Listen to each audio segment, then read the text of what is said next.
So ನೀವು ಈ back machine ನೋಡಿರ್ಬೋದು, ಲ್ಯಾಟ್ full down machine. So regular ಲ್ಯಾಟ್ full down machine ನನಗೆ ಈ ತರ ವರ್ಟಿಕಲ್ ರೆಸಿಸ್ಟೆನ್ಸ್ ಇರುತ್ತೆ.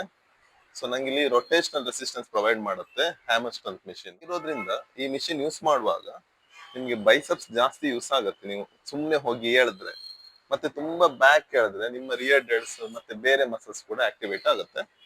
ಸೊ ನಾವು ರೋಸ್ ಅಲ್ಲಿ ರಿಯರ್ ಡೆಲ್ಸ್ ವರ್ಕ್ ಆಗುತ್ತೆ, ಆದ್ರೆ ಹೈ ಲ್ಯಾಟ್ ಪುಲ್ ಡೌನ್ ಅಲ್ಲಿ ನಾವು ಆದಷ್ಟು ನಾವು ಲ್ಯಾಟ್ ಮಸಲ್ಸ್ ಅನ್ನ ಟಾರ್ಗೆಟ್ ಮಾಡ್ತೇವೆ, ಬ್ಯಾಕ್ ಮಸಲ್ಸ್ ಅನ್ನ. ಸೊ ಅದಕ್ಕೆ ಸಿಂಪಲ್ ಟೆಕ್ನಿಕ್ ಇದೆ. ಸೊ ಇದು ಕಾಮನ್ ಆಗಿ ನೀವು ಫುಲ್ ಮಾಡೋದು.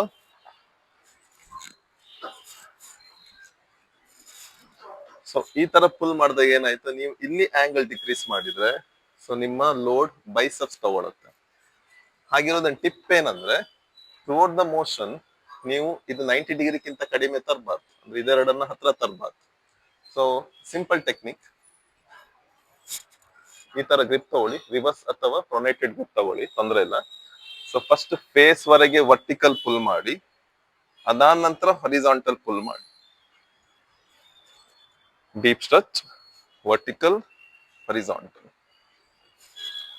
ಸೊ ಆಗ ಮ್ಯಾಕ್ಸಿಮಮ್ ನಿಮ್ಗೆ ಬ್ಯಾಕ್ ಮಸಲ್ಸ್ ಯೂಸ್ ಮಾಡ್ತಾರೆ. ಗ್ರಿಪ್ ತಗೊಳ್ಬಹುದು, ನೀವು ರಿವರ್ಸ್ ಗ್ರಿಪ್ ತಗೊಳ್ಬಹುದು, ಅವ್ರ ಪ್ರೊನೇಟೆಡ್ ಗ್ರಿಪ್ ತಗೊಳ್ಬಹುದು. ಬ್ಯಾಕ್ ಮಸಲ್ಸ್ ಫೋರಮ್ಸ್ ಅಟ್ಯಾಚ್ ಆಗದೆ ಇರೋದ್ರಿಂದ ನೀವು ಯಾವ ಗ್ರಿಪ್ ತಗೊಂಡ್ರು ಅಂತ ದೊಡ್ಡ ಡಿಫ್ರೆನ್ಸ್ ಬರಲ್ಲ.